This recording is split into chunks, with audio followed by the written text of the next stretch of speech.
لله رب العالمين والصلاة والسلام على سيد المرسلين أما بعد فأعوذ بالله من الشيطان الرجيم بسم الله الرحمن الرحيم الصلاة والسلام عليك يا رسول الله وعلى آلك وأصحابك يا حبيب الله الصلاة والسلام عليك يا نبي الله وعلى آلك وأصحابك يا نور اللہ۔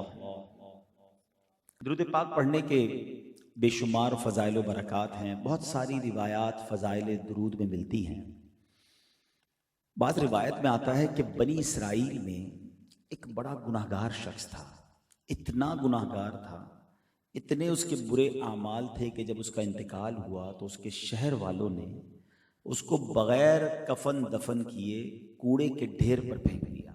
یعنی شہر کے لوگ اس سے اتنے بیزار تھے، اس کے اعمال اتنے برے تھے کہ نو بڈی ریڈی ٹو گیو دیم جنازہ یا اس کی تدفین کریں یا اسے قبر میں ڈالیں، انہوں نے اٹھا کر اسے کوڑے کے ڈھیر پر ڈال دیا۔ اس زمانے میں جس نبی کا یہ دور تھا یہ حضرت موسیٰ علیہ السلام تھے۔ حضرت موسیٰ علیہ السلام کو اللہ تبارک و تعالیٰ کی طرف سے وحی کی گئی کہ اے موسیٰ فلاں جگہ پر جاؤ، ہمارا ایک بندہ موجود ہے کوڑے کے ڈھیر پر، اسے وہاں سے اٹھاؤ، اسے غسل دو اور اسے کفن دو اور اس کی نماز جنازہ ادا کرو کیونکہ میں نے اسے بخش دیا ہے۔ حضرت موسیٰ وہاں پہنچے اور جب دیکھا کہ ایک ایسا جنازہ یا ایک ایسی میت ہے جو کوڑے کے ڈھیر پہ شہر والوں نے ڈال دی ہے، معلوم کیا تو پتہ چلا یہ تو سب سے برا انسان تھا، اور اللہ کے نبی اگر کسی کا جنازہ پڑھا دیں تو ویسے ہی اس کے تمہارے نیارے ہو جاتے ہیں، اور خود رب نے فرما دیا کہ موسیٰ ہم نے اس کی بخشش کر دی ہے۔ آپ حیران ہوئے، آپ نے اللہ کریم سے عرض کی کہ مولا اس بندے نے ایسا کیا عمل کیا، حالانکہ سارا شہر اس کی برائی پر گواہ ہے، اس کے تو اعمال ایسے کہ دفن کرنے کے لیے کوئی تیار نہیں مسلمانوں کی قبرستان ہے۔ تو حضرت موسیٰ علیہ السلام کو جو رب کی طرف سے جواب آیا نا، ذرا غور سے سنیے گا، ارشاد ہوا اے موسیٰ، ایک دن اس نے تورات کو کھولا۔ تورات وہ آسمانی کتاب ہے جو حضرت موسیٰ علیہ السلام پر نازل ہوئی اور اس زمانے کے لوگ اسے پڑھا کرتے تھے۔ کہ اس نے ایک دن تورات کو کھولا تو اس میں محمد صلی اللہ تعالیٰ علیہ وسلم، ہمارے آقا جناب رسول اللہ صلی اللہ تعالیٰ علیہ وسلم کا نام لکھا ہوا تھا۔ تو اللہ پاک نے فرمایا کہ اے موسیٰ، جب اس نے میرے حبیب محمد صلی اللہ تعالیٰ علیہ وسلم اس میں نام دیکھا تو اس نے آپ علیہ السلام پر درود پڑھا۔ ایک روایت میں آتا ہے کہ اس نے اس نام کو چوما، آنکھوں سے لگایا۔ اے موسیٰ، اس کا یہ عمل مجھے ایسا پسند آیا کہ میں نے اس کو معاف فرما دیا، اس کے سارے گناہ معاف کر دیے اور اس کی بخشش فرما دی۔ اللہ اکبر۔ ایک اور روایت اسی طرح کی ملتی ہے کہ یہ جو شخص تھا نا، یہ اس کی عمر بھی بہت بڑی تھی، اس کی 200 برس کے گناہ تھے، 200 ایئرز سے زیادہ اس نے عمر پائی اور یہ گناہوں میں گزری، مگر ایک بار جناب رسول اللہ پر عزت کے ساتھ، تعظیم کے ساتھ، رسپیکٹ کے ساتھ اس نے درود پڑھا اور نام محمد صلی اللہ تعالیٰ علیہ وسلم کی تعظیم کی، اسے چوما، اسے آنکھوں سے لگایا۔ تو رب کو اپنے حبیب سے پیار کیسا ہے کہ جو اس کے نام کی تعظیم کرے، ان پر درود بھیجے، وہ مالک کریم اس کے سارے گناہ معاف فرما دیتا ہے۔ تو اے میرے پیارے اسلامی بھائیو، یہ واقعہ بڑا کمال کا واقعہ ہے کہ پچھلی قوم، پچھلی امت کا کوئی گناہگار ہمارے آقا و مولا جناب رسول اللہ صلی اللہ تعالیٰ علیہ وسلم پر درود پڑھے، ان کا نام کی تعظیم کرے تو بخشا جائے۔ تو ہم تو ہیں بھی نبی پاک کے امتی، ہم پر تو اللہ نے یہ بہت بڑا احسان کیا ہے۔ آپ کو پتہ ہے ہم نے تو کوئی دعا نہیں کی نا، ہم نے کوئی ایسا کمال کا کام نہیں کیا کہ ہمیں بن مانگے اللہ نے سرکار دو عالم علیہ السلام کا امتی بنا دیا۔ ہم پچھلی امتوں میں بھی پیدا ہو سکتے تھے، حضرت موسیٰ کے بھی امتی گزرے، حضرت آدم کے بھی گزرے، حضرت نوح کے بھی گزرے، لیکن ہم پر یہ احسان کیا گیا۔ اور آخری یعنی قیامت کے دن سب سے پہلے جو جنت میں جائیں گے نا، جب ہمارے آقا علیہ السلام، اور اس کے بعد سب سے پہلے جو امت جنت میں جائے گی وہ بھی پیارے آقا کی امت جنت میں جائے گی۔ یعنی ہمیں بیٹھے بٹھائے بن مانگے وہ شرف رب نے دیا جس کی تمنا انبیاء کیا کرتے ہیں، اور ایسے آقا ملے جو فرماتے ہیں، اللہ نے اپنے حبیب سے پتہ کیا وعدہ فرمایا قرآن میں، وَلَسَوْفَ يُعْطِيكَ رَبُّكَ فَتَرْضَىٰ، اے محبوب تمہیں تمہارا رب ان قریب اتنا عطا فرمائے گا کہ تم راضی ہو جاؤ گے۔ اب نبی پاک کو جب یہ آیت ریویل ہوئی نا، یہ وحی آئی، یہ خوشخبری سنائی گئی، اللہ اکبر۔ اے امتیوں، دیکھو تمہارے آقا تم سے کتنا پیار کرتے ہیں۔ میرے آقا فرماتے میں اس وقت تک راضی نہ ہوں گا جب تک اپنے سارے امتیوں کو جنت میں نہ داخل کروائے ہیں۔ وہ ہمارے نبی، ان کے ہم امتی، امتی تیری قسمت پہ لاکھوں سلام، میری خوش قسمتی میں تیرا امتی۔ واللہ یہ بہت بڑی سعادت ہے۔ ہم ساری زندگی رب کا فقط اس بات پر ہی شکر ادا کریں نا کہ یا اللہ تیری مہربانی تو نے جناب رسول اللہ کا امتی بنایا، کیونکہ ہمیں یہ معلوم ہے، ہم نے حدیثوں میں پڑھا ہے، خود نبی پاک نے بتایا ہے کہ پیارے آقا قیامت کے دن اپنے امتیوں کو ایسے تلاش کریں گے، گناہگار امتیوں کی ایسے فکر کریں گے کہ جیسے ماں کا بچہ بچھڑ جائے تو ماں بے قرار ہو جاتی ہے، اللہ کے حبیب اس طرح رب کی بارگاہ میں گر گڑا کر اپنے امتیوں کی شفاعت کی خیرات مانگیں گے، اور رب کیا فرماتا ہے کہ محبوب تمہارا سوال پورا کیا جائے گا۔ تو ہمیں الحمدللہ سرکار دو عالم علیہ الصلوۃ والسلام کا رب نے امتی بنایا، تو اب ذرا سوچو حضرت موسیٰ کا امتی ہو، گناہ گار بھی ہو، اور جناب رسول اللہ کے نام کی تعظیم کرے، ان پر درود پڑھے، اس کے گناہ رب معاف فرما دے، تو میں تو امتی بھی رسول پاک کا ہوں۔ اب چاہیے کیا کہ نبی پاک کے نام مبارک کی تعظیم، سرکار علیہ الصلوۃ والسلام پر کثرت سے درود پڑھنا اگر میں اپنی روٹین میں شامل کر لیتا ہوں تو انشاءاللہ ضرور کرم ہوگا۔ اور یقین جانیے یہ درود ایسا وظیفہ ہے قیامت کے دن تو کام آنا ہے، مغفرت کا پروانہ تو اس نے دلانا ہے، مگر دنیا کی مصیبتیں، دنیا کی پریشانیاں، دنیا کی کلیمٹیز وہ بھی یہ دور کرتا ہے۔ تو اگر آپ کسی پریشانی میں ہیں، بیماری میں ہیں، قرضے میں ہیں، کسی بھی پرابلم میں ہیں، درود پاک ایک ایسا وظیفہ ہے جو آپ کی مشکلوں کو آسان کرتا ہے۔ وہ شاعر کہتے ہیں نا، ہر درد کی دوا ہے صلی علی محمد، ہر درد کی دوا ہے صلی علی محمد، تعویذ ہر بلا ہے صلی علی محمد۔ تو اب اپنی زندگی کا معمول بنائیں کہ کثرت سے روزانہ اپنے ایک ٹائم بنائیں کہ میں نے آج اس وقت میں درود پاک پڑھنے، اور اتنے پڑھنے ہیں، کم از کم 313 مرتبہ درود پاک پڑھنے کا روزانہ کا ٹارگٹ بنا لیں، تو انشاءاللہ بڑی برکتیں ملیں گی۔ میں بھی نیت کرتا ہوں اور آپ بھی نیت کریں کہ انشاءاللہ روزانہ کثرت سے درود پاک پڑھیں گے۔ آئیے محبت کے ساتھ بآواز بلند درود پاک پڑھ لیں۔ صلو علی الحبیب صلی اللہ تعالی علی محمد صلی اللہ علیہ وسلم۔ میں نے اس جگہ پر کئی الحمدللہ بیانات کیے ہیں، تو ہم کیوں نہ ہم کچھ سیکھنا بھی شروع کر دیں، ہم کچھ ایسی باتیں بھی بیان میں کرنا شروع کریں جو ہماری زندگی میں مزید امپلیمنٹیشن لائیں۔ تو آج جو میں نے ٹاپک لیا ہے وہ بڑا ریلیونٹ ہے ہم سب کے ساتھ، اور ہم اس پر روزانہ ہی پریکٹس کر سکتے ہیں اور روزانہ ہی کروڑوں نیکیاں حاصل کر سکتے ہیں۔ وہ موضوع کیا ہے، میں ایک واقعہ آپ کو سناتا ہوں تاکہ آپ کو اس بات کا اندازہ ہو۔ ایک ایسی صدا، ایسی آواز جو روزانہ ہمارے کانوں سے ٹکراتی ہے مگر شاید ہمیں اس کی امپورٹنس کا اندازہ نہیں ہے، اور اب اگر میں یہ کہوں تو بھی غلط نہیں ہوگا کہ دنیا میں سب سے زیادہ جو آواز گونجتی ہے، آج میں نے اسی آواز، اسی صدا اور اسی بات پر گفتگو کرنی ہے۔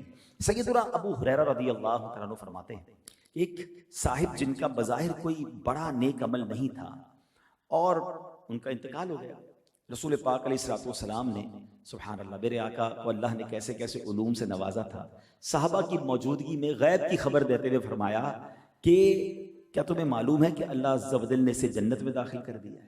اس کے انتقال کے بعد نبی پاک صحابہ کو بتا رہے، تو اس پر لوگ متعجب ہوئے کہ اس بندے کا بظاہر کوئی بڑا نیک عمل سامنے نہیں تھا۔ چنانچہ ایک صحابی ان کے گھر گئے اور ان کی بیوہ سے پوچھا کہ کوئی خاص عمل کرتے تھے یہ؟ اچھا، صحابہ کو یہ بڑا کمال تھا کہ جیسی کسی کی کوئی بشارت پتہ چل جاتی نا کہ یہ جنت میں چلا گیا یا اس کو فلاں فضیلت مل گئی، تو فوراً اس کی ٹو میں پڑ جاتے تھے کہ وہ ایسا کیا نیک عمل کرتا تھا تاکہ ہم بھی وہ کر لیں۔ حالانکہ وہ پھر بھی صحابہ تھے، وہ جنتی تھے، مگر ان کو نیکیوں کی تلاش تھی۔ ہمیں آج کسی کا بڑا بنگلہ نظر آئے، 4-5 فیکٹریاں نظر آئیں، ہم کہ یار معلوم تو کرو کام کیا کرتا ہے، اس کا بزنس کس چیز کا، یار بڑی تیزی سے ترقی کر رہا ہے، دھڑا دھڑ فیکٹریاں بنا رہا ہے، ایک کوٹھی تھی 4 کوٹھیاں ہو گئیں، گاڑیاں بڑی بڑی، چیک کرو اس کا بزنس کیا ہے۔ ہم دنیا میں کسی کی ترقی دیکھیں تو اب ٹو میں پڑ جاتے ہیں کہ اس کی وے آف ارننگ تلاش کرو، میں بھی وہ کروں۔ صحابہ کا ذہن کیا تھا کہ پتہ چلا رسول پاک نے کہا یہ جنتی ہے، معلوم کرو عمل کیا کرتا تھا۔ گھر پہنچ گئے اور ان کی زوجہ سے پوچھا، ان کی بیوہ سے پوچھا کہ کوئی خاص عمل یہ کرتے تھے، وہ کیا عمل کرتے تھے ہمیں بھی بتائیں۔ تو کہا اس کا کوئی خاص عمل تو مجھے نہیں پتا، کیونکہ ویسے بھی صحابہ بھی جانتے تھے کہ کوئی بڑا عمل نہیں ہے۔ ایک کام وہ کرتے تھے، اور وہ یہ کرتے تھے کہ دن ہو یا رات ہو، جب بھی وہ اذان سنتے تھے تو اس کا جواب ضرور دیتے تھے. اذان سنتے تھے تو اس کا جواب ضرور دیتے تھے. رسول پاک نے کیا فرمایا کہ یہ اللہ نے اس کو جنت میں داخل کر دیا. تو اے میرے پیارے اسلامی بھائیوں، آج میرا جو بیان کا جو موضوع ہے نا وہ اذان ہے. دنیا میں سب سے زیادہ کنٹینیو صدا اگر کوئی لگائی جاتی ہے، اگر آپ غور کریں نا، جو ماشاءاللہ دنیا کے نقشے پر نظر رکھتے ہیں، جو انٹرنیشنل ٹریولر ہیں، دنیا کے ٹائم زون ہیں، دنیا میں سب سے پہلی فجر پڑھی جاتی ہے فجی کے اندر اپروکسیمیٹلی. یہ آسٹریلیا سے بھی آگے ایک جزیرہ ہے، اللہ کی رحمت سے مجھے وہاں بھی جانے کی سعادت ملی، اور وہاں جب ہم نے فجر پڑھی تھی تو ایک دل میں بات آئی تھی کہ آج دنیا میں اگر سب سے پہلی اذان فجر ہوئی ہے یا نماز فجر ہوئی تو وہاں ہوئی. پاکستان سے تقریباً ہم کہہ سکتے ہیں کہ وہ 10 سے 11 آورز پلس کر لیں، یعنی اس وقت ہم یہاں ہیں تو وہاں اس وقت ہو سکتا ہے کہ فجر کا وقت ہو رہا ہوگا، تو وہاں اب فجر پہلی جو ہے وہ شروع ہوتی ہے. ہماری فجر 10 گھنٹے بعد ہوتی ہے. اب اگر آپ دنیا کے نقشے پر نظر دوڑائیں نا تو فجی کے بعد اب اذانیں ہونا شروع ہوں گی نیوزی لینڈ میں، تو پھر آسٹریلیا میں، تو آگے آتے جائیں تو آسٹریلیا کے بھی بہت سارے شہر ہیں، تو اس کے بعد انڈونیشیا میں، تو سنگاپور میں، اب آگے آئیں تو سری لنکا میں، تھائی لینڈ میں، نیچے آئیں تو پھر انڈیا، تو بنگلہ دیش، پھر پاکستان کی باری آئے گی. پاکستان سے یہ وقت آگے جائے گا تو پھر دبئی، تو آگے جائیں تو عرب شریف. آپ اگر دنیا کے نقشے پر نظر دوڑائیں تو پھر یورپ، آگے جا کے امریکہ، کینیڈا، یعنی کوئی لمحہ ایسا نہیں ہے، کوئی منٹ ایسی نہیں ہے. ابھی فجر کا یہ پورا سرکل پورا نہیں ہوگا تو فجی میں پھر زور کی اذانیں شروع ہو جائیں گی. اب چلتے چلتے عصر کی اذانیں شروع ہو جائیں گی، پھر مغرب، پھر عشاء.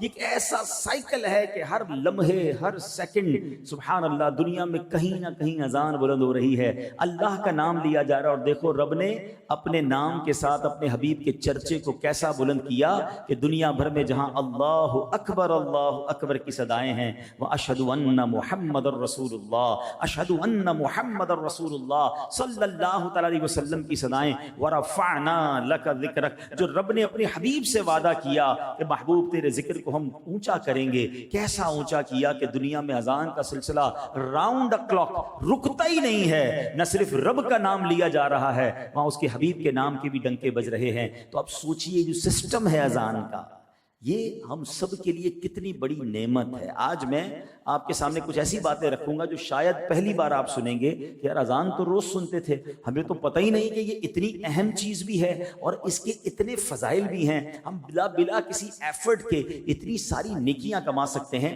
بعض لوگ آذان کہتے ہیں، یاد رہے پہلے اذان کہتے کس طرح ہے، اس کا تلفظ سے بچ لیں. آذان اذن کی جمع ہے، اذن کہتے کان کو، یہ آذان نہیں ہے، یہ لفظ اذان ہے، ٹھیک ہے. اور اذان کے لغوی معنی کیا ہے؟ خبردار کرنا، انٹیمیٹ کرنا، بتانا کہ کچھ انٹیمیشن ہو رہی ہے. اب اس کی فضائل کتنے ہیں؟ ثواب کی خاطر اذان دینے والا، حدیث پاک سنیے، میں 9 حدیثیں بیان کرنے جا رہا ہوں اور سبحان اللہ آپ سوچتے جائیے، مؤذنین کو بھی مبارک ہو، ان لوگوں کو بھی مبارک ہو جو اذان دیتے ہیں اور جو اذان سنتے ہیں. اللہ کے حبیب علیہ الصلوۃ والسلام فرماتے ہیں کہ ثواب کی خاطر اذان دینے والا اس شہید کی مانند ہے جو خون میں لتھڑا ہوا ہے، اور جب مرے گا تو قبر میں اس کے جسم میں کیڑے نہیں پڑیں گے. شہید کا مرتبہ دیا گیا جو اذان دیتا ہے. سیکنڈ، میرے آقا علیہ الصلوۃ والسلام فرماتے ہیں میں جنت میں گیا، میرے آقا نے معراج کی رات جنت کی سیر فرمائی ہے نا، فرمایا میں جنت میں گیا، اس میں موتی کے گنبد دیکھے، اس کی خاک مشک کی ہے. پوچھا اے جبرائیل یہ کس کے واسطے ہے؟ تو انہوں نے عرض کی حضور آپ علیہ الصلوۃ والسلام کی امت کے مؤذنوں اور اماموں کے واسطے ہے. امام اور مؤذن کی قدر کیا کرو. یہ وہ ہستیاں ہیں کہ اتنی کم سیلری میں، اتنے کم مشاعرے میں، دنیا میں لوگ کہتے ہیں ڈسپلن ہونا چاہیے. آپ نے بھی ٹریول بہت کیا، اللہ کی رحمت سے میں نے بھی دنیا دیکھی ہے. کبھی نہ کبھی موسم کی وجہ سے، فوگ کی وجہ سے ٹرین بھی لیٹ ہوتی ہے تو جناب جہاز بھی لیٹ ہوتے ہیں، ایئرپورٹ بند ہو جاتے ہیں. مگر مجھے بتاؤ، آندھی ہو یا طوفان ہو، گرمی ہو یا سردی ہو، جب اذان کا وقت ہوتا ہے ایک ہی وقت میں لاکھوں مسجدوں میں اذان کی آواز بلند ہوتی ہے. جب جماعت کا وقت ہوتا ہے آن ٹائم جماعت ہوتی ہے.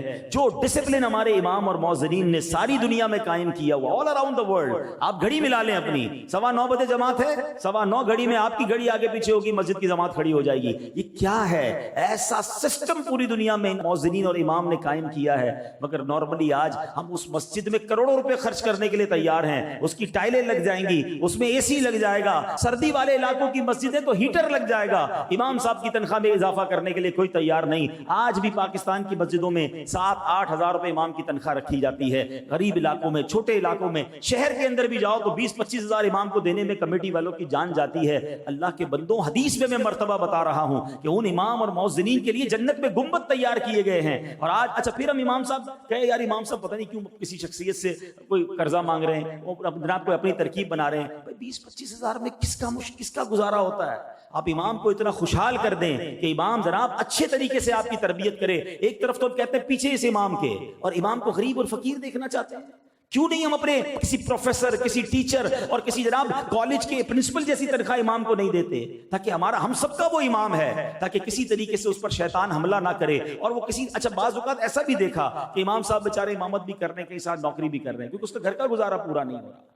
یہ نہ کریں، ان کی قدر کریں۔ یہ انہوں نے ہماری مسجدوں کا، ہمارے اسلامی نظام کو کس طرح سنبھالا ہوا ہے۔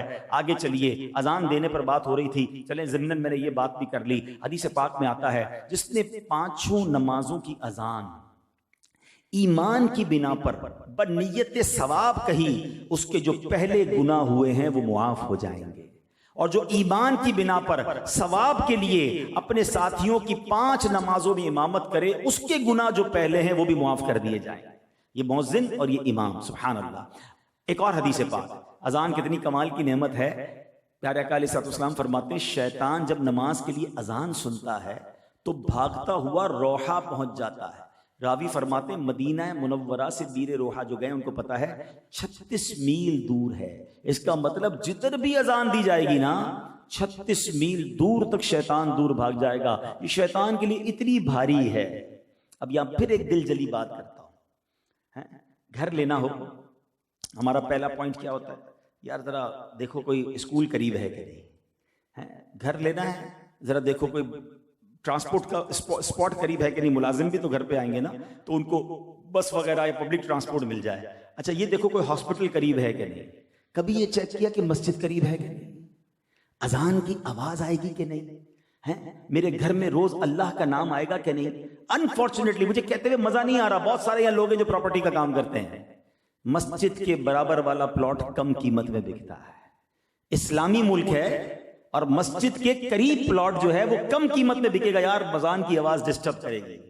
انا للہ و انا الیہ راجعون۔ میرے آقا فرماتے ہیں کہ اذان ہو تو 36 میل دور شیطان چلا جاتا ہے۔ تمہارے گھر میں روز اللہ رسول کا نام آئے، اچھا جس کا مسجد کے قریب گھر ہے اب وہ جناب اپنی کھڑکیاں، وہ دروازے ایسے بند کرے گا کہ اس کو اذان کی آواز نہ آئے۔ مسجد والوں سے لڑائی ہو رہی ہوتی ہے، یار ذرا مائک نہ کھولا کرو۔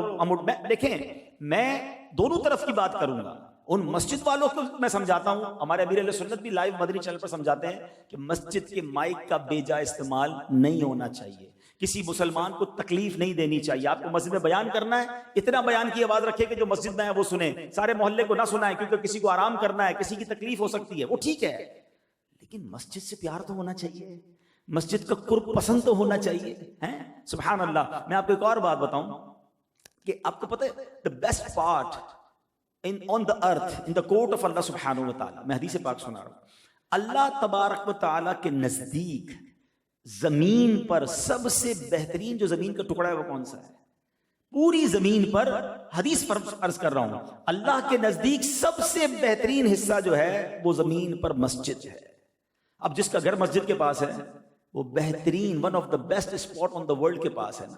عاشقان رسول کی مسجد ہو، درود پاک کی صدائیں آ رہی ہوں، یا رسول اللہ کی صدائیں آ رہی ہوں، اذان کی آوازیں آ رہی ہوں، اور امام صاحب کے پاس جائیں تو خطبے میں عشق رسول کی باتیں سننے کو مل رہی ہوں۔ دیکھیے کل ہماری نسلوں نے، اچھا آپ یہ بات طے کر لیں، مسجد دور ہوگی ہماری جماعت قضا ہوگی، جتنی مسجد قریب ہوگی لوگ ہمت کر کے نماز پڑھ لیتے ہیں۔ گھر کے بچوں کو بھی نمازی بنانا ہے نا، تو پہلے یہ ڈھونڈو کہ مسجد قریب ہے کہ نہیں، اذان کی آواز آئے گی کہ نہیں۔ میرے روشن دان سے ایسی بڑی پیاری بات کتابوں میں لکھی کہ ایک بندہ ہے جس نے گھر میں کھڑکی بنائی اس نیت سے کہ روشنی آئے گی، ہوا آئے گی، کوئی ثواب نہیں ملے گا۔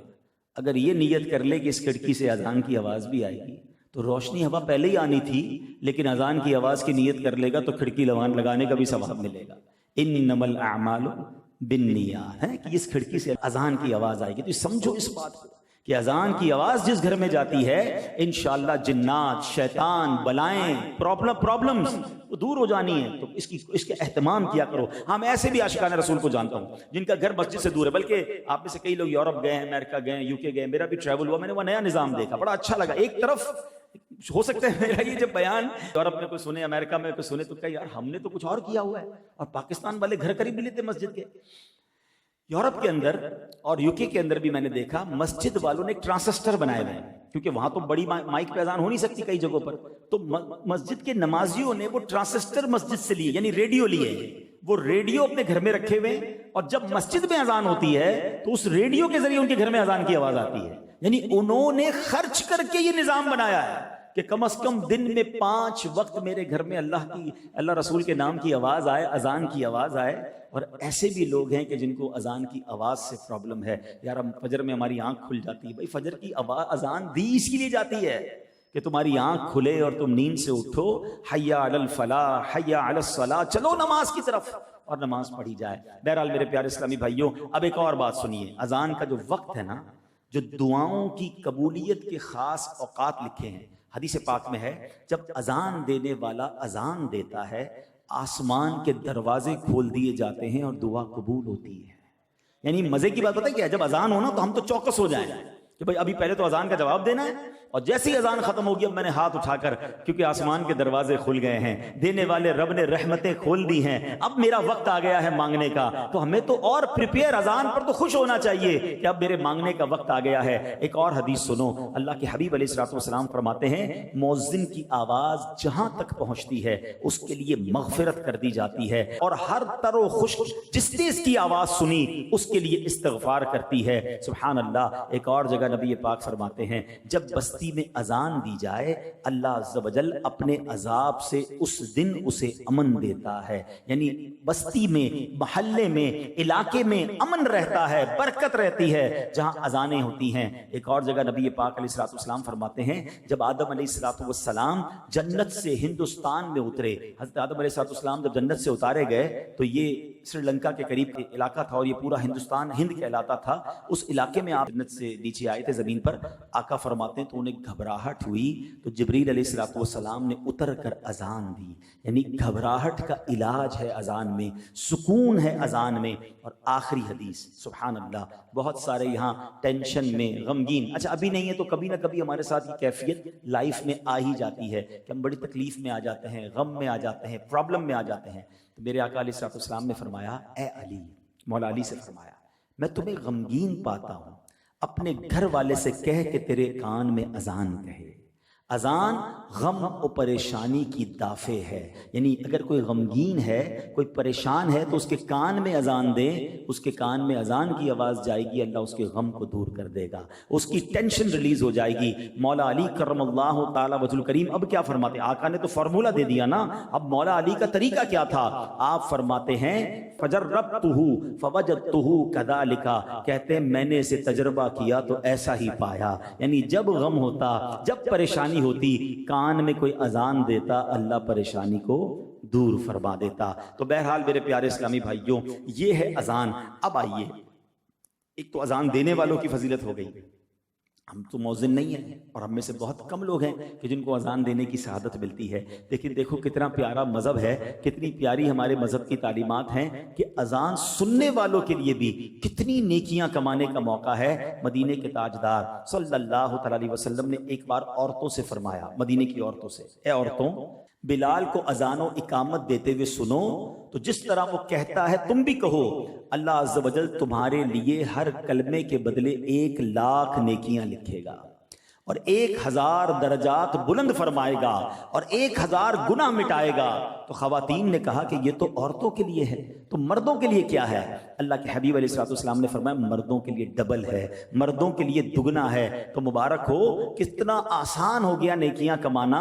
اذان کا جواب دے گا تو اس کو کس طرح ثواب ملے گا؟ اللہ اکبر، اللہ اکبر. یہ 2 کلمے ہیں جو اس کو ریپیٹ کرے گا. جب مؤذن صاحب اذان کی دیتے ہیں، آپ نے بھی کہا اللہ اکبر، اللہ اکبر، تو یہ 2 کلمے ہو گئے. اب پوری اذان میں 15 کلمے ہیں. اگر کوئی اسلامی بہن اذان کا جواب دیتی ہے، مؤذن صاحب جیسے کہتے ہیں اور ہماری وہ بہن دہراتی ہیں، تو 15